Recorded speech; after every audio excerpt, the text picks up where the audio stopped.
Good evening po.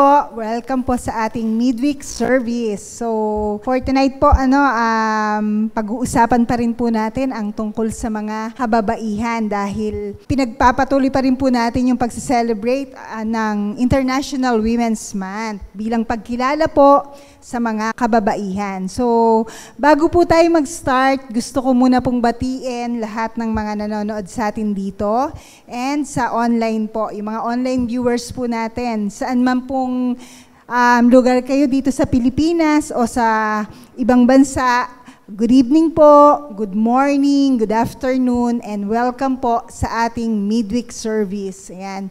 Napakabuti ng Lord, no? Kasi malayo na talaga yung naaabot ng kanyang mga mensahe sa pamamagitan po nitong live streaming natin sa Facebook, sa YouTube, sa TikTok, sa ating pong social media, no?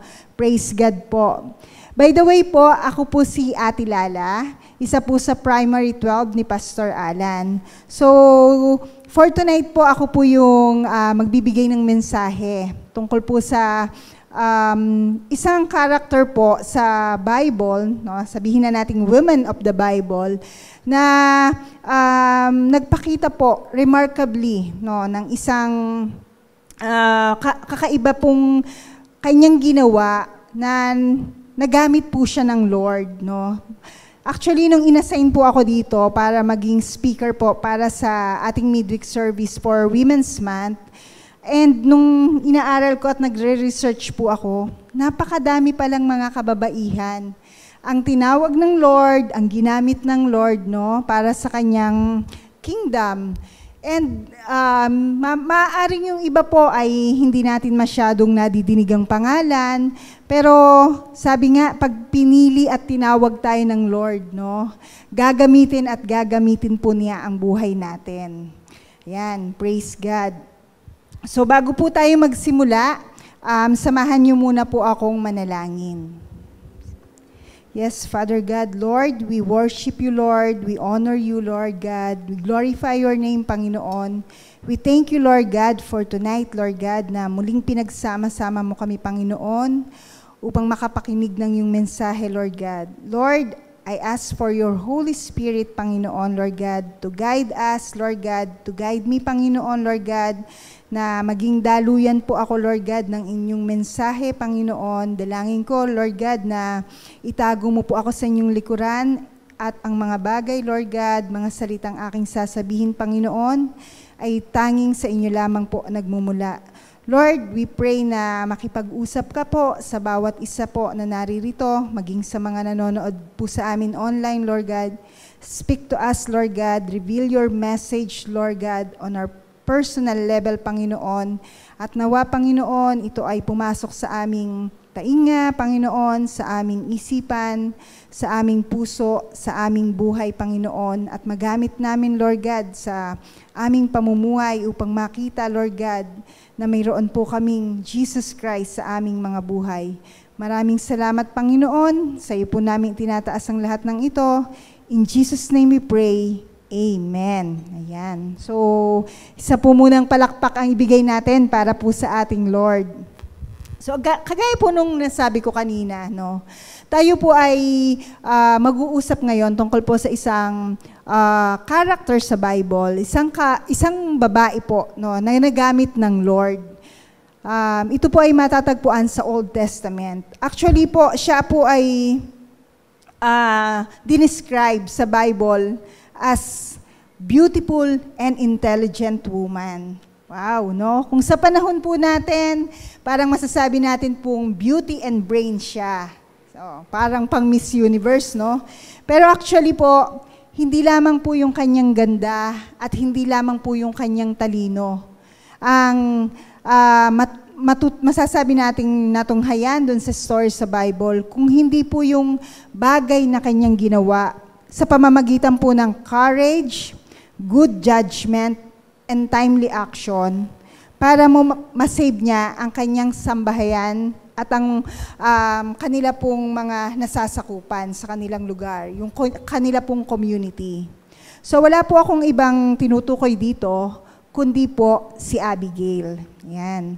And ang story po ni Abigail ay atin pong matatagpuan sa book of 1 Samuel, chapter 25. Yan, medyo mahaba po yung story na to. And this is about David, Abigail, and Nabal. So bago po natin ibigay yung mga points po natin for this message, ikukwento ko na lang muna po sa inyo yung pangyayari bago po yung story about Abigail. So ito po, anong panahon na to, hindi pa po hari si David. And ito yung time na siya po ay laging tinutugis ni Haring Saul at gusto po siyang patayin. So, ang nangyari po, kila David, kasama ng kanyang mga kawal, sila po ay palipat-lipat, no? Patago-tago sa mga iba't ibang lugar, sa bundok, sa disyerto. Kasi nga po, tinutugis siya ni Haring Saul. And dumating po yung pagkakataon na namatay na po si Prophet Samuel. So, nag-mourn po yung mga Israelites, no? Sila'y nalungkot. And then yung time na yon, si David po ay bumaba po siya mula po sa disyerto ng Maon. So doon po sa Maon ay meron pong isang lalaki na nakatira na napakayaman. So dinescribe po na napakarami po niyang mga kambing, thousands of numbers ng mga goats, sheep, no, at iba pang mga hayop na meron po siyang mga pastol. And during that time, meron pong tinatawag na festival na yung shearing of sheep or yung paggugupit po ng balahibo ng mga tupa. So parang isa po itong pista na nagkakaroon po ng kasayahan yung mga tao, may mga inuman, kainan, at yung mga kagaya po ni Nabal, siya po yung mayaman na tao na tinutukoy po natin. Meron po siyang mga pastol na nagugupit nung balahibo ng tupa at yung mga yun po ay kanyang papakainin, bibigyan po, no? Nang mabalitaan po ito ni David, naalala niya na sa isang lugar po na kung tawagan ay Carmel, nakasama niya po doon yung mga pastol ni Nabal. So during that time na nakasama niya at ng kanyang mga kawal, itong mga pastol na ito, sila po ay nagsilbing protector ng mga pastol. So, araw-gabi, binabantayan nila yung mga pastol, maging ang mga alaga nilang hayop, and they protect them mula dun sa mga mababangis na hayop o dun sa mga nag-a-attempt magnakaw. So, in short po, protected po yung mga tauhan ni Nabal. Protected po sila during that time dun sa Carmel. And dahil po doon, dahil sa sa grupo ni David, at siya at ang kanyang mga kawal, naging masagana po, no? Mas dumami pa yung mga alagang hayop ng mga pastol ni Nabal. So sabi po ni David sa kanyang mga kawal, ipapadala ko kayo kay Nabal. At dahil meron dong ngayong pista, sabihin niyo sa kanya na tayo yung mga nakasama ng kanyang pastol. At baka naman mabibigyan niya tayo, no? Makakapag-share siya sa atin ng kung ano man na mga pagkain, ganyan, yung mga pangangailangan nila. Kasi nga sila David noon ay palipat-lipat ng lugar eh. Wala silang fixed na tirahan or tinutuluyan. So during that time, wala rin silang mga ari-arian, wala rin silang mga kagaya nitong mga alagang hayop, no? So, nagbaka sakali siya kay Nabal, pinadala niya doon yung kanyang mga kawal, yung kanyang mga tauhan. At ang sabi pa niya, ang sasabihin nyo, sana ituring niya akong anak at kayo bilang mga alipin. At sana'y makapag-share siya sa atin, no, nung mga pagkain nila. So, ganun nga po yung ginawa. Nagpunta yung tauhan nila doon kay Nabal. And nagpakilala sila, pero ito pong si Nabal, dinescribe po siya na mayroon po siyang masamang ugali. Sabi nga po, yung meaning ng name niya ay parang isang fool or siraulo or hangal. No? Napaka hindi magandang pakinggan ang ibig sabihin ng kanyang pangalan. At dun sa pagkakataong yun, dinisregard niya itong mga taong to, hindi niya kinilala, at ang sagot niya, sino ba yung David na yan? No? Ganun ka sa may ugali niya. Parang hindi niya kinilala si David at ang mga kawal nito. Kasi nga medyo sakim siya, masama ang ugali niya. Sabi niya, hindi ko kayo bibigyan itong mga pagkain na ito. Dahil baka kayo ay mga alipin lamang na tumakas sa dati nilang amo, tapos ngayon ay nanghihingi. So in short, umalis yung mga kawal at dala nila yung hindi magandang balita kay David. Siyempre, si David, naisip niya na bakit ganon? After all nung mga nagawa natin para sa kanyang mga pastol, no? Sa kanyang mga ari-arian, na we protect them, no? Kaya nag-prosper yung kanyang mga material possessions. Pero ito yung iginanti niya sa atin. No, hindi nag-ask si David. Hindi siya nagbigay ng figure, hindi siya nagsabi ng bigyan mo kami ng 10 ganito, ng 10 tupa, ng ilang kilong karne. Hindi siya nagsabi ng ganun. May pagpapakumbaba pa nga si David na ang hiningi niya ay portion lamang, no? Kung ano yung mai-share. Bahala si Nabal. Pero ang isinukli po ni Nabal ay rejection, no? Disregard, no, sa kanila. So, dito po, makikilala po natin yung taong ginamit ng Lord, no? Kasi syempre si David, nung sinabi sa kanya yon, nagalit po siya at inutusan niya yung kanyang mga kawal na ihanda nyo ang inyong mga armas at lulusubin natin sila. At pagdating natin dun sa lugar nila, lahat ng mga kalalakihan, wala tayong ititira. Papatayin natin silang lahat. No? Ganon yung magiging parang revenge ni David dahil sa ginawa sa kanila ni Nabal. No? And yung pagkakataong yon na nandoon na yung tauhan ni David, nagsusumbong na sa kanya, lumapit din po yung isang alipin ng ni Nabal sa kanyang asawa na si Abigail. Ayan, dito na natin makikilala si Abigail. By the way po, ang title po ng ating message ngayong gabi is My Father's Joy. Sa last part po ng ating message, mauunawaan po natin, no, kung ano ang ibig sabihin ng Father's Joy na tinutukoy po natin dito. So, balik po tayo kay Abigail. Sabi po, nung alipin kay Abigail, alam mo ba na nagpadala dito ng tauhan si David, pero ang isinukli sa kanila ni Nabal ay rejection. Hindi sila pinagbigyan dun sa kanilang munting bagay na hinihingi, no? Na mga pagkain, at sila ay pinaalis na walang dala-dala. During that time, itong alipin nila Nabal at Abigail ay alam niya kung kanino siya lalapit. Kasi alam niya na si Abigail ay isang matalinong babae, no? At alam niya na kung kay Nabal pa rin siya magsasabi na umalis na masama ang loob ng mga tauhan ni David, parang wala din namang mangyayari. Kasi nga, isa nga siyang hangal isang masama ang ugali. Pero alam nung alipin na kung kay Abigail siya lalapit, mayroong mangyayari, mayroong kasagutan. So dito po, ipapakita po sa atin, no, kung ano po yung naging action ni Abigail. Dun sa points na ipapakita ko po, tayo po ay magko-concentrate dun sa verses 23 to 35. Yan. So medyo mahaba din po yan. Hihimay-himayin na lang po natin yung message ng Lord. Yung ipapakita ko po sa inyong points dito na Acts of Abigail, this is not to compare a man and a woman. So, i-clear ko lang po, no? Ito po ay kung ano po yung naging mga evil acts or bad acts ni Nabal at kung ano po ang ipinantapat doon ni Abigail.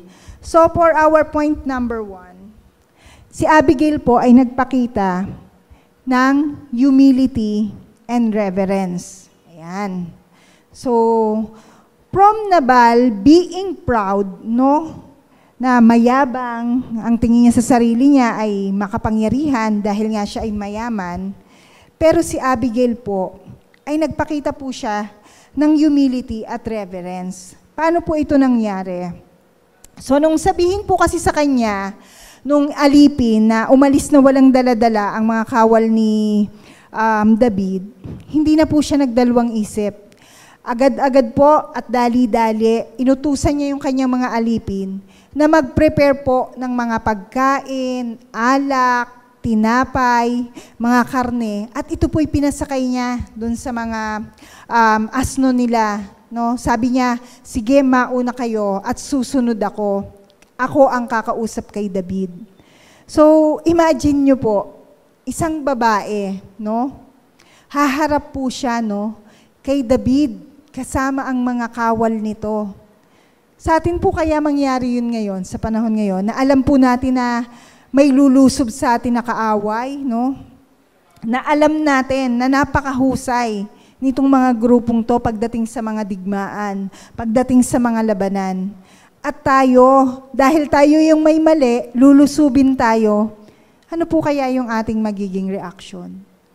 So siguro, some of us, no, nandun yung takot, maaaring tumakas, no, isave na lamang yung ating mga sarili, or maging siguro yung ating pamilya. Pero si Abigail po, no, without fear, no, nandun po yung courage sa kanya. Siya po ay nanindigan, nahaharapin po niya si David. So ito na nga po, sabi po sa verse 23, when Abigail saw David, she quickly got off her donkey and bowed low before him. Ayan. So nung naglalakbay na at nakita na niya na ito na po yung kawal ni David, yung grupo nila David, siya po ay bumaba dun sa kanyang donkey. At siya po ay lumuhod, no, sa harapan po ni David. Dito po ipinakita ni Abigail na sa kabila po nung kayabangan ng kanyang asawa na si Nabal, nandito siya ngayon, nagpapakumbaba, nagbibigay galang kay David. Alam niyo po dito, parang ipinakita kasi ni Abigail na alam niya sa puso niya kilala niya si David, that this man is a man of God, na ano man ang gawin ng taong to, sinasamahan siya ng Panginoon, kaya nagtatagumpay siya sa mga laban Alam po niya yon. Kaya nagpakita po siya ng paggalang, nagpakita siya ng kababaang loob, no?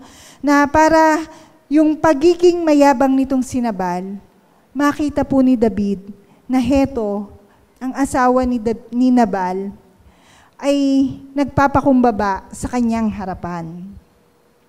Then the second act of Abigail po is accountability, or she held accountable dun po sa naganap sa kanilang tahanan. Sabi po sa verse 24, she fell at his feet and said, I accept all blame in this matter, my Lord. Please listen to what I have to say.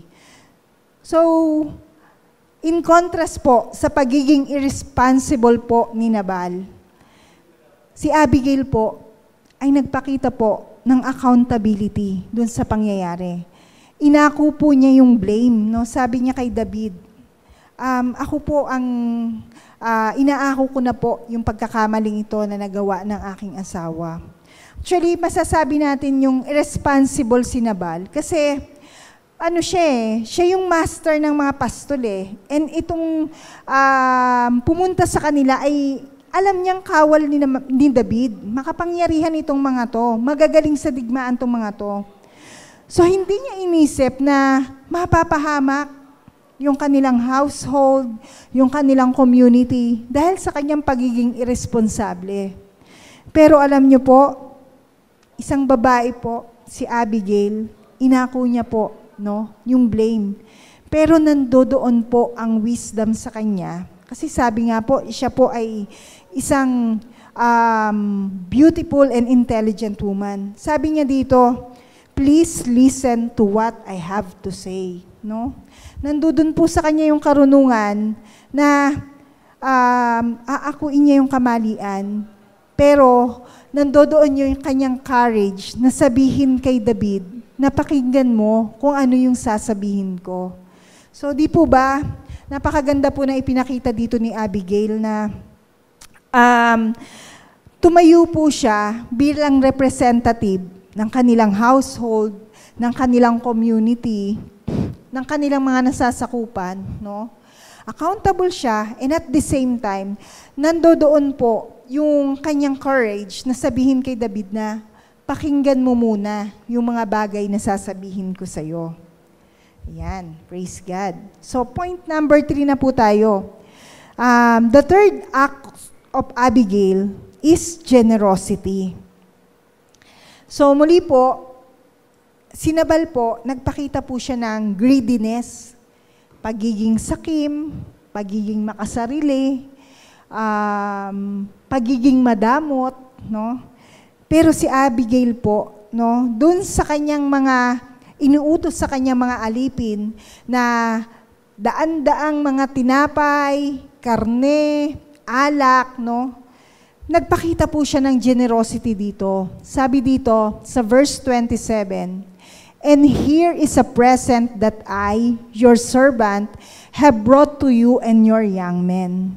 Actually, ito pong pagpapakita ng generosity po ni Abigail ay hindi lamang po dahil parang pampalubag loob para maibsan yung galit po ni David at ng kanyang mga kasama. Kung hindi po, dahil kinikilala talaga ni Abigail that this is the man of God.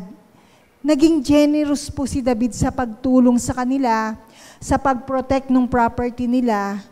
At ito po, ibinabalik lamang po niya yung generosity ipinakita ng grupo ni David sa pamamagitan po nitong mga pagsishare ng blessing na meron sila, yung mga pagkain, yung mga wine, no?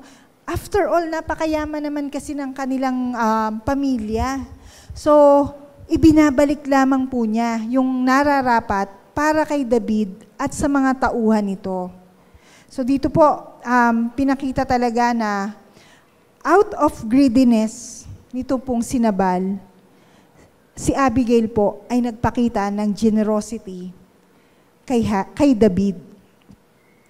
So number 4 po, na acts of Abigail is that she recognized David, no?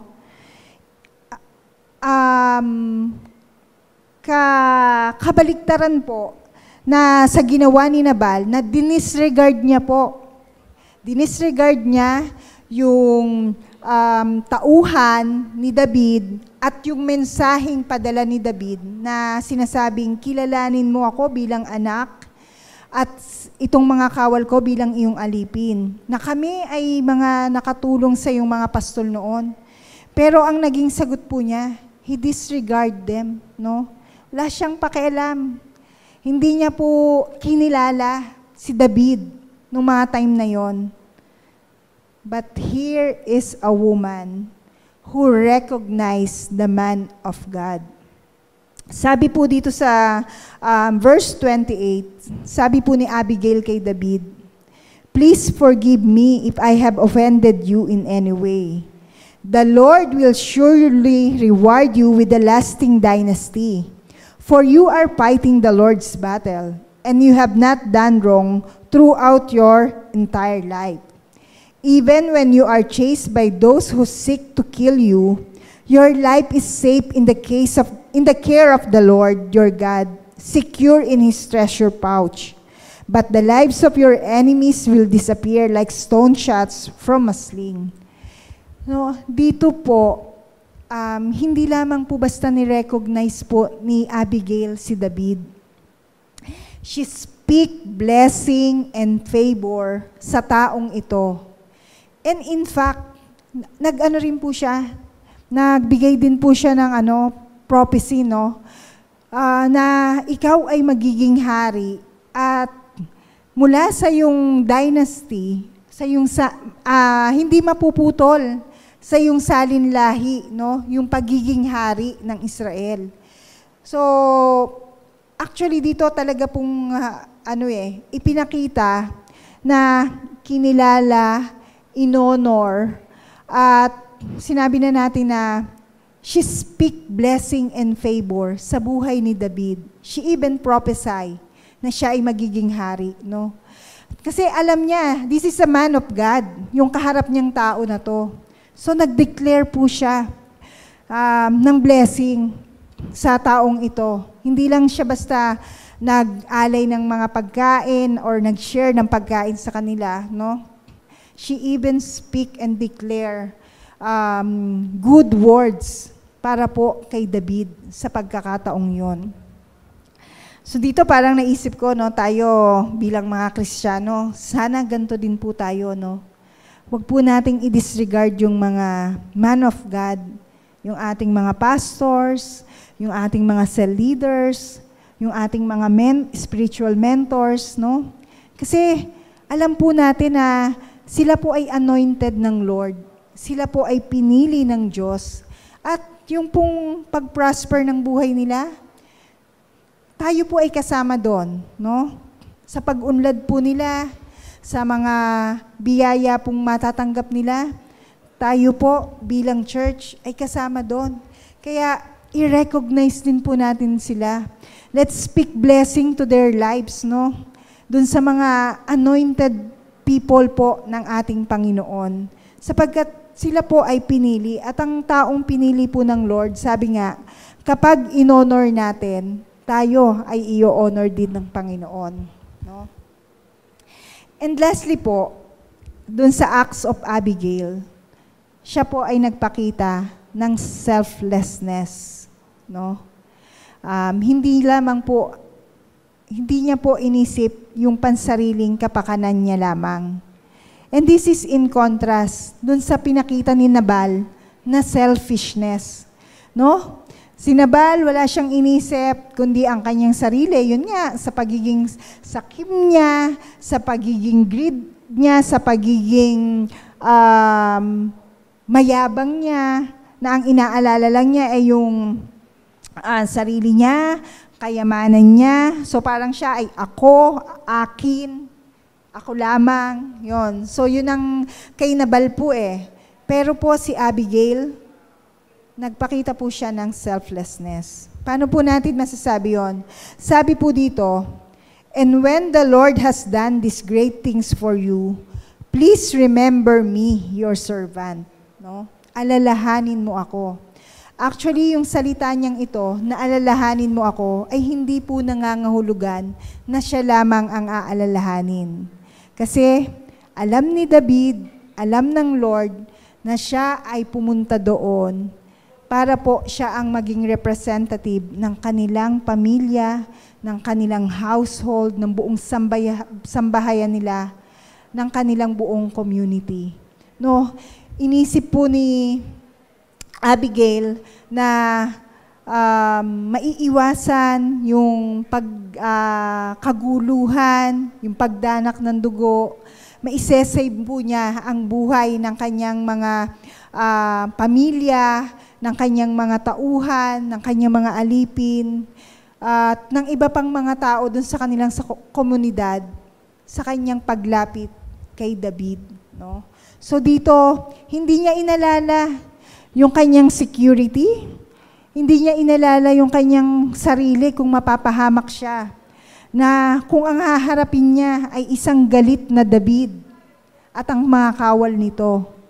Pero ang inisip niya, lalapit ako, makikipag-usap ako sa kanya, tatayo at luluhod ako sa kanyang harapan upang ipakita sa kanya na nagpapakumbaba ako, kinikilala ko siya, at naririto ako para mailigtas ko yung aming buong sambahayan.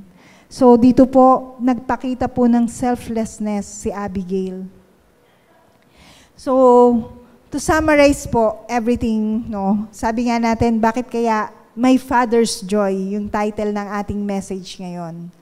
Alam niyo po, Abigail po is a Hebrew name na ang ibig sabihin po is my father's joy. Ayan, no? Ang ganda pala ng meaning ng pangalang Abigail.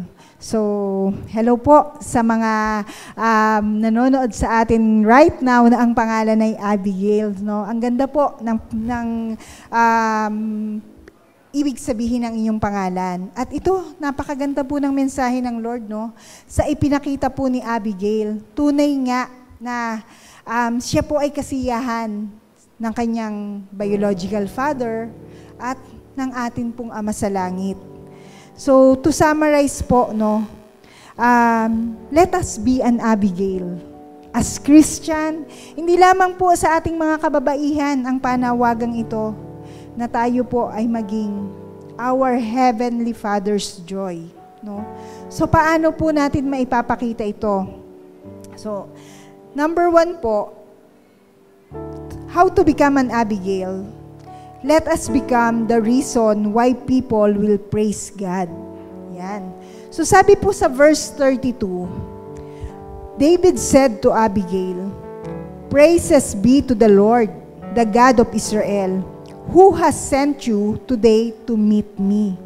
Ayan, no? Pinapurihan po ni David ang Panginoon pagkadinig niya sa mga sinabi po ni Abigail. No? So, sa naging acts ni Abigail, pinapurihan po ni David ang Panginoon dahil po sa isang babaeng ito na tumayo, nanindigan, hindi natakot na siya ay harapin. So tayo din po, no, bilang mga Christian, sana tayo po yung maging rason para po magpuri ang ibang tao, magpasalamat, no, dakilain ang ating Diyos Ama sa Langit sa pamamagitan po ng buhay natin. No? Kung ano yung nakikita sa atin. Tayo po nawa ang maging dahilan para ang ating kapwa po ay magbigay ng kapurihan sa ating Lord, no? Siguro ang sarap sa pakiramdam, no, na sasabihin, no, thank you sa buhay mo, kapatid. Dahil sa'yo, no, pinupuri ko ang Diyos, no, sa buhay mo. Dahil maaring may answered prayer siya, maaring nakatanggap siya ng kagalingan, no, maaring nabago, na-transform yung buhay niya nang dahil sa iyo, kapatid. Next po, let us become an Abigail and let us have good judgment on our situations. So sabi po dito sa verse 33, "May you be blessed for your good judgment and for keeping me from bloodshed this day and from avenging myself with my own hands." So muli po, si David po ang nagsasalita nito, no, kay Abigail. Dahil nakita niya na nagkaroon po ng katamang pagpapasya si Abigail kung ano ang dapat niyang gawin nung mga sandaling yon. No? Sana bawat isa po sa atin, kung ano man po yung sitwasyon na hinaharap natin, kung gaano man po yan kahirap, kung gaano man po yan naka-imposible, sana nandoon po yung good judgment sa atin, no? Yung tamang pagpapasya, na makakapili po tayo what is right, what is wrong. What will be pleasing in the eyes of the Lord and what is not, no?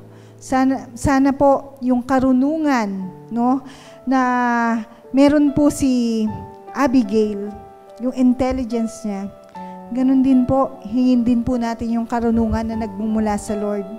Para kung haharap po tayo sa mga hindi magagandang sitwasyon sa buhay natin, kasi part na po yan eh. Lalo tayo bilang Kristiyano, no? Habang lumalapit tayo sa Lord, gumagalaw din po ang kaaway. But if we have the wisdom, no, and understanding na nanggagaling sa Panginoon, tiyak po na magkakaroon tayo ng mabuting pagpapasya sa bawat bagay na gagawin po natin. So, number 3 po, let us be an Abigail by acting quickly. So, sabi po sa verse 34, If you have not come quickly to meet me, not one male belonging to Nabal would have been left alive by daybreak. Ayan. So kung hindi daw po kumilos agad si Abigail, natitiyak ni David na walang matitira na mga nabuhay na lalaki dun po sa kanilang lugar. Actually, maaaring hindi lamang po tao, maging mga hayop na lalaki, maaaring lahat yan lilipulin nila David. Dahil po sa masamang ugaling isinukli ni Nabal sa kanila. Pero dahil po si Abigail ay kumilos agad, hindi nagdalawang isip, hindi nagpatumpik-tumpik, hindi parang sa atin po ngayon parang mag-aantay pa ng naandyan na last 2 minutes bago kikilos. Pero hindi po, no? Abigail act quickly. Kaya naiwasan po yung pagdanak ng dugo dun sa lugar nila. Kaya naiwasan po, no, yung magkaroon po ng buhay, magbubuwis ng buhay sa kamay ni David.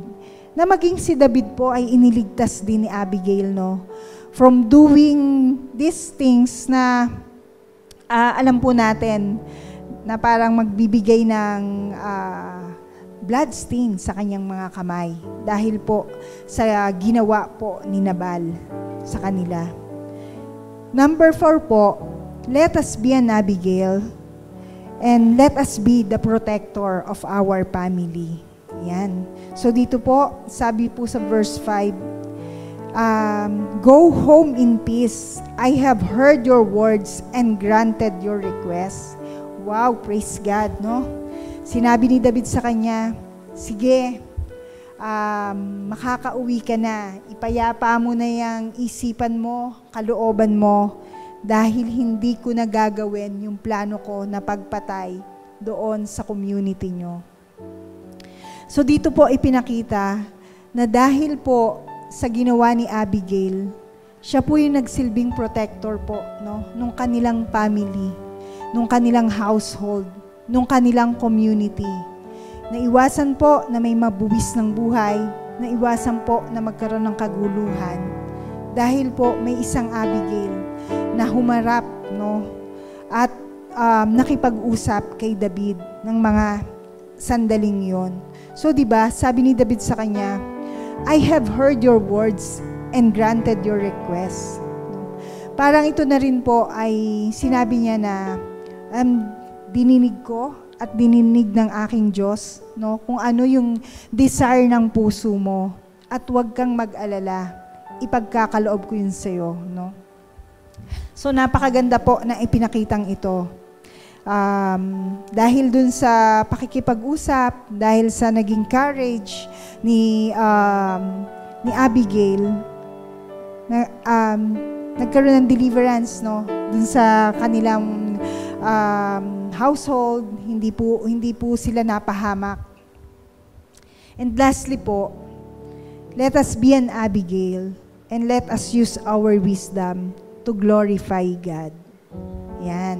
So, sabi nga po, alam ni Abigail that David is a man of God. No?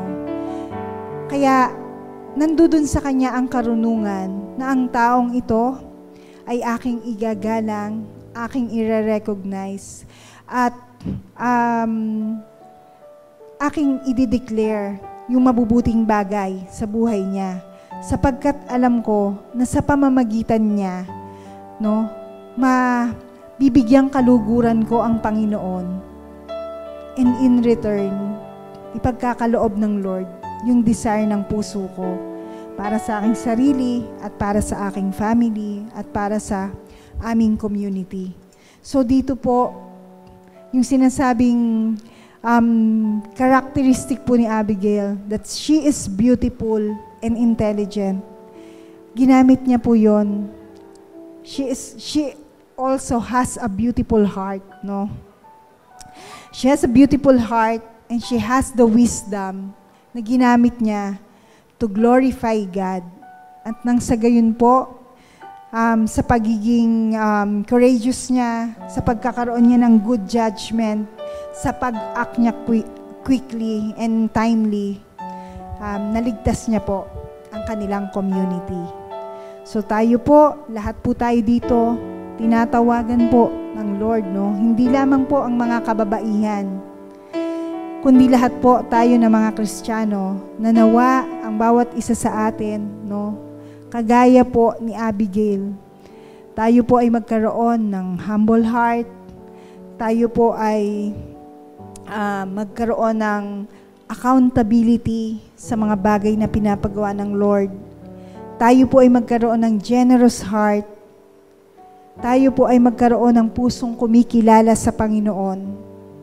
At higit sa lahat, tayo po ay magkaroon ng selfless heart. No? So maraming salamat po. Sana po ang mensaheng ito ay maisabuhay po ng bawat isa sa atin na sa pang-araw-araw po na gagawin natin, lagi po nating iisipin na pwede pala tayong maging isang Abigail. So, let us pray po. Yes, Lord God, maraming salamat po, Panginoon, sa iyong mensahe sa amin ngayong gabi, Panginoon. Salamat po, Lord God, sa buhay ni Abigail, Lord God, na ipinakilala mo sa amin, Panginoon, na sa pamamagitan, Lord God, ng kanyang wisdom, Panginoon, ng kanyang mabuting puso, Panginoon, ng kanyang mabuting pagpapasya, Panginoon, ay kami po ay nabigyan ng kaliwanagan, Panginoon, sa mga bagay na dapat naming gawin bilang iyong mga servant, Lord. Lord, dalangin namin, Panginoon, na sa araw-araw na pagtahak namin sa aming mga buhay, Lord God, samahan mo rin po kami na magkaroon po kami, Lord God, ng courage, Panginoon, na harapin, Panginoon, yung mga bagay na imposible. Alisin mo po ang takot sa aming mga puso, sa aming mga isipan, at alalahanin namin lagi, Panginoon, nakasama ka po namin, Lord God, sa bawat bagay, sa bawat action, sa bawat decision na amin pong gagawin. Maraming salamat, Panginoon. Ito po ang aming samot dalangin sa pangalan ng iyong anak na si Jesus. Amen and amen.